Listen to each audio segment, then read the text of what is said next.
Hello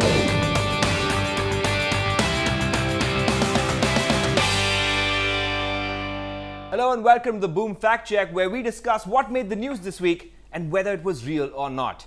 I'm Suyash Barve, and with me is the always alliterative Jency Jacob from Boom. Hi Suyash. Hi Jency, how are you? Alright, let's get into it.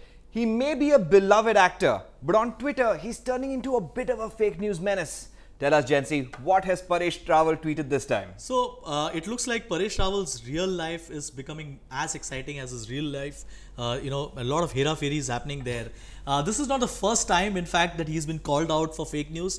There have been at least 2 occasions in the past when we have called him out on fake images, on stuff that he's put out, which has been clearly been fact-checked. Now look at here. He says Major Sandeep Unnikrishnan, who martyred in Mumbai Taj attack, was from Bangalore, was not given 21-gun salute by the state. Now let me give you a context of this. Last week, when Gauri Lankesh, journalist Gauri Lankesh was killed, after that the state government gave her a 21-gun salute and full state honours, and her funeral took place. It was in that context that Paresh Rawal put this out, saying that, if you can do it for someone who had left-leaning, had linkages with the Naxals, then probably, why couldn't you do it for a martyr, Sandeep Unnikrishnan? Now, this incident is reviving it from 2008 when this incident happened. Sandeep Unnikrishnan incidentally happened to be from Karnataka. But when we actually fact-checked this, we came across several articles, including a Telegraph article where we saw that, in fact, Major Sandeep Unnikrishnan got full military honours. He was given a 21-gun salute. This article, if you see, mentions about it, that he was cremated at a crowded Hebbal Electric crematorium after a 21-gun salute. Now, interestingly, why it was also more embarrassing for Paresh Rawal, probably, that he realized it later, that in 2008, it was the BJP government who were in power. And right. B.S. Yediyurappa, he was the chief minister at that time. So, even if he had a grudge, he should have directed it at his own party and should have figured out, who was in power at that point of time. And Yediyurappa was in power. Probably he should have looked at that. When this was pointed out to him, he comes out with another tweet where he says that, please ignore what I had tweeted earlier. And in case if you see this image also, which came earlier, that was also that, that he had put out some fake news before. And here he says, sorry, the word not was written by mistake in Major Sandeep's tweet. So pardon the mistake and get the sarcasm. Now, we can't understand what the sarcasm here was, I think the definition of sarcasm has taken a serious beating today. But for Mr. Paresh Rawal, if you need your tweets fact-checked, we are happy to help. We can lend you our researchers from the Boom team. Please let us know if you need some assistance, just to make sure your tweets are on point and on track. All right, let's move on to our next story. Does the Prime Minister of our country regret being born in India? Well, if you believe social media, they certainly seem to think so. What's the actual story? So, the context here is Rahul Gandhi actually going to the US and giving a speech at Berkeley, and he took a lot of questions there. And he had targeted the government on GST, on demonetization, on faulty implementation of GST. Sambit Patra, in fact, the spokesperson of BJP, went out on Twitter and said, astonishing that Congress VP Rahul Gandhi goes to US and slams his own country, India. Its frustration of Rahul speaking deplorable. Now, there were many others who tweeted and were targeting Sambit Patra as well, reminding him of the fact that when PM Modi went to South Korea, he had actually said on foreign soil that it was a matter of regret to be born in India. Now, this was part of some speech that he had given at that point of time. Now, when you hear it, you feel, did actually PM Modi say that? So this video is available on the net. In fact, many news channels have carried it. It's available on YouTube. And when we went and actually heard the video, that's not exactly what he said. What he meant to say at that point of time, he was trying to give out his achievements, because by then 1 year had passed, and he wanted to say that how earlier there was this trend where Indians didn't feel excited about being born in India, right. And they felt that there's rampant corruption, there are not much economic growth here.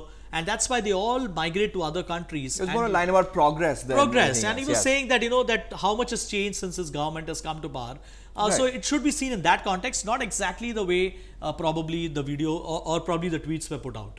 All right, no country for context then. Moving on, a video of a boy singing has gone viral. Nothing new about that, happens all the time. But the stories surrounding this boy, though, are truly one of a kind. Yeah. Apparently, he's an orphan, yes, the son of a martyr, and studies in army public school. Now that sounds like a tragic opening story. But are any of those facts real, Jensen? And look at this Facebook page. You know, you'll see so many people having shared it. This is an army officer's son. That his father was martyred in a militant attack. His mother died out of shock. That's a great Bollywood story. It's like the first 15 minutes of a very heart-wrenching film. Yeah, and you know, when you look at the child, you know, he looks so cute, he sings well. So many things to add here, except for the fact that none of them are true. Because A, he's not an Indian child. He's a Pakistani. He's a Pakistani national. His parents are alive. In fact, his father is also a singer, a very well-known singer. Right. By the way, this boy is a social media star in Pakistan because what had happened is he sang this song when in 2015, I guess, at the 1-year anniversary of the Peshawar attack, where unfortunately such a tragic attack took place there, when militants went over and shot about 131 children of army officers were killed in the dastardly attack. Now, this child had sang this song in 2015, which has been put out by everyone on Facebook. He had sang that song as a tribute to those children. Right. But you know how it is. We love Indian Army. We love our soldiers. We love anyone who's connected with the Indian Army. So you don't mind connecting even a Pakistani child to probably an Indian Army story. I must compliment whoever wrote that backstory. Well done. It was very heart-wrenching. You should move on to Bollywood. For our next story, we see how fact becomes fiction and then the fiction becomes fact. Right. It's confusing. Images from Kerala seem to show the gruesome murder of a female BJP supporter. But that's not entirely accurate, is it, Jensen? Yeah, so look at this Amitesh Kumar. He, in fact, you know, very interesting backstory to him as well. He's the one who also tweeted last week saying that Gauri Lankesh Patrike is Patrick and she's a Christian. Right, so another repeat offender. So it didn't even take him 1 week. He's put out another thing. So this video actually is a, if you look at it, it's a play, it's a street play where what this show is that there's this one lady who's being attacked by you know, a bunch of goons, and they shoot her, and so you know, this is a play. Now this has been put out by one of these groups who were trying to depict what happened to Gauri Lankesh. And we're talking about how freedom of expression, probably if you speak against people of majoritarian ideologies, your life is in danger in this country. Now you can debate that, whether, you know, since it is matter sub judice, and how do you, when even the police investigation is going on, why would you do this play and accuse the RSS or the BJP of being part of this murder? But at the same time, how can you connect this when it's a clear street play? How can you connect it to a lady who's supportive of BJP being killed, a gory murder, by being killed by Qawmi jihadi goons? Now this is what happens when you just pick up random stuff and you put it out. I refuse to believe, I think this is malicious. I refuse to believe that the person who saw this video could not make out that this is in fact a street play. Right, so another malicious fake news tweet, and largely much ado about nothing.